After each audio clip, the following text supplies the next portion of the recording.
Okay, JoJo, I'm gonna go run some keys now, so I'm not gonna be able to play. Is that alright? Wait, where's he going now? Bro, what? Not those keys?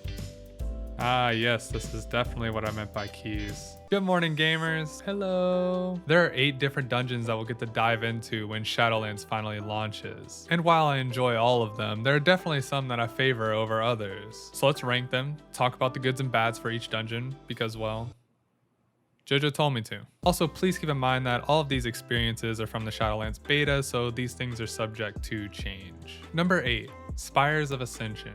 This dungeon was kind of difficult for me to rank because it's been bugged for most of the beta, but for the times that it has worked, I still feel comfortable putting it in last place. My biggest issues with the dungeon are the mechanic telegraphs. They look nice, and when I'm not having to avoid them, I can appreciate their design, but while you're paying attention to other things such as your rotation or enemy casts or just doing mechanics, they can be a bit difficult to see out of your peripheral, which leads me to the ads in the dungeon. While Spires doesn't have the most difficult trash to deal with, things can get out of hand pretty quickly. Every pack has multiple interrupts which need to be prioritized and rotated, which in a coordinated group shouldn't be too much of a problem, but there are also casts that make the ads stand still and unable to move, specifically with the Goliaths, and this can be a huge problem during Sanguine weeks. But in contrast to its cons, Spires of Ascension is a beautiful dungeon. As with anything Kyrian related, the angelic and heaven-like theme stays prominent throughout, and is overloomed with darkness from the Forsworn's design and their abilities. The boss mechanics are pretty generic, but I think the second to last boss, Orifrion, is pretty fun. And while Orifrion's mechanics are pretty simple, I've always enjoyed fights that make you and your group utilize platform space. And there's a mechanic where you have to stack together and drop anima fields so you don't end up covering the entire room. And one more thing that I enjoy about Spires is getting randomly pulled out of stealth for no reason.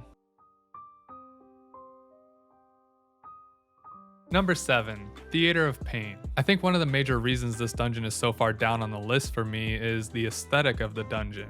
It's not that it looks bad or that the dungeon isn't fun, it's just that the theme is not really my style. I'm also not really a fan of the trash in the wing before the boss Gorechop, but aside from that, this dungeon is pretty close to competing with the rest in terms of gameplay. I enjoy pretty much all of the bosses except for the first one, but that's probably because I still don't really understand what's going on with that boss. The following bosses, Gorechop, Zav the Unfallen, Koltharok, and Mordrethra are all really interesting and offer their own unique mechanics. And as I talked about in my last video, I'm a big fan of the 1v1 duel in the Zav fight, and the Mordrethra fight will definitely keep you on your toes, especially with the overlapping mechanics. But overall, this dungeon is by no means bad, I think it's just the aesthetic that really pulls it back for me. Number 6, Mists of Tir-Nasyth. I'm actually a big fan of this dungeon.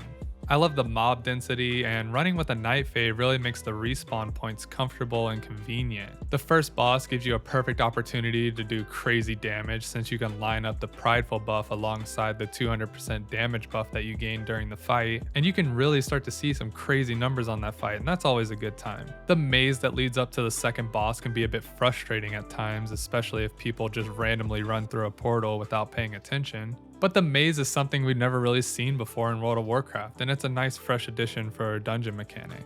The second boss then takes that maze idea and overlays it with the fight mechanic itself, where she'll create clones of herself and you have to figure out which sigil over the clone's head is different from the other sigils to end the guessing game. And then we get to the last boss. The last boss actually wasn't that bad, and I was able to do this fight with ease by just burning them down and dealing with a couple mechanics. And then we hit Tyrannical Week.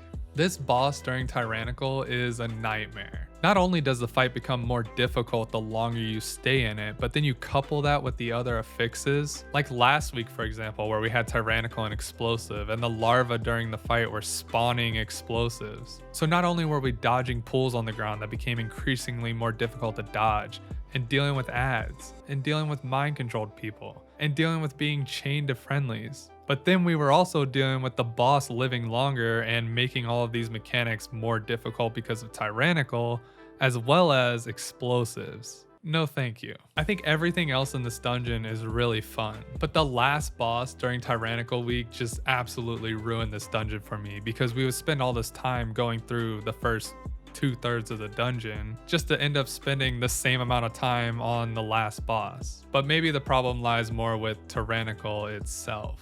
Number 5, Plaguefall. This was a toss-up with number 4 for me, but again, the Maldraxxus aesthetic just kind of made it fall a bit short. But this dungeon's actually pretty fun, and I've enjoyed spamming it a lot to try to get a weapon that apparently doesn't exist. Even straight out the gate with the first pull, where you pull the whole room of oozes and you have to nuke them all down. And then straight to the first boss, where you have to kite him around to keep him out of the ad range to make sure he doesn't heal, and crowd control the slimy smorgasbord board.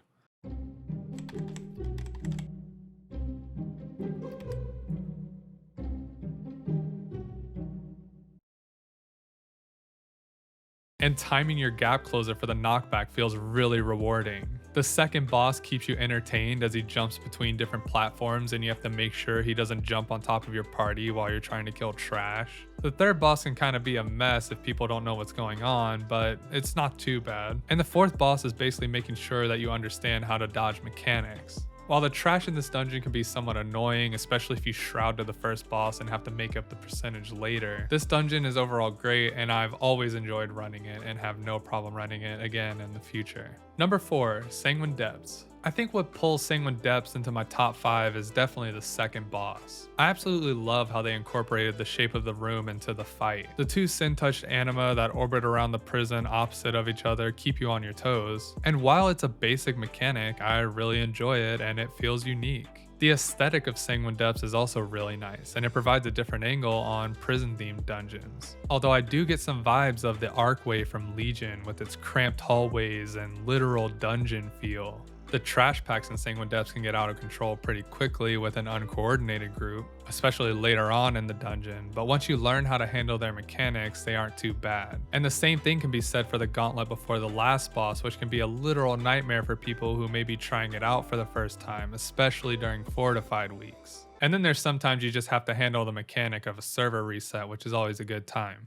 Trash-wise, Sanguine Depths is really straightforward, especially with regards to trash percentages. But just keep in mind that if you use a shroud skip, this is also one of those dungeons where messing up the trash percentage will have you hiking back to finish it off. Number 3, Necrotic Wake. Necrotic Wake was actually one of my least favorite dungeons when I first started running it on the beta, but the more I ran it and the more I got familiar with the mechanics, I started to enjoy it a lot more. My favorite thing about Necrotic Wake is just how open it is. There are a plethora of different route options you can take, especially when you start trying to build routes around the Kyrian weapons and the golem bonuses. This allows for a lot of agency and a lot of different ways to handle separate trash packs. And the trash in this dungeon is also interesting and variable. Some packs require you to focus one target to kill the rest of the pack, or some require you to destroy a buff on them that will instantly kill them. There are also a couple of mini bosses roaming throughout the dungeon as well, which you can choose to fight or not. And boss wise, this dungeon definitely doesn't fall short. I think my favorite boss in Necrotic Wake is Surgeon Stitchflesh. You actually start his fight by attacking one of his creations, and you have to use that ad's hook to pull the boss off the platform. You can then use that hook to make the boss stop doing other mechanics like the fixate he'll cast, or his escape mechanic where he leaps back up on the platform. This fight is definitely a lot less buggy than it was when I first gave it a shot, but now that it's working most of the time, it's been very fun. Alright, number 1 and number 2 were very difficult for me to choose between. On one side you have Halls of Atonement, and on the other side, I'm sorry, I had to make that joke. Number 2, I'm gonna go ahead and put The Other Side at number 2. The Other Side is a very well designed dungeon. There are 3 completely separate wings in the dungeon that you go through, each having their own different theme and mobs. And not only does this provide a different mix of ad mechanics, but it also provides some variety for the boss fights, and it makes you feel like you're doing 3 separate mini dungeons. Hakar gives you a classic troll themed fight, which is then followed by the Mana Storms and their fun gnome tag team fight. Then you have Dealer Zeza, or however you pronounce it, who doesn't really have many mechanics but offers a fun fight nonetheless. And finally leading into Mazala, who not only has a few different main mechanics to deal with like sidesteps and dispels, but also has a cool portal phase where you have to split the group up and travel to separate platforms to destroy the totems that are shackling Bonsamdi. I think the variety that this dungeon provides, paired with the overall mechanics of the bosses and the trash, accounts for a good time, and I really look forward to running this dungeon more in the future. And finally on to number 1, Halls of Atonement.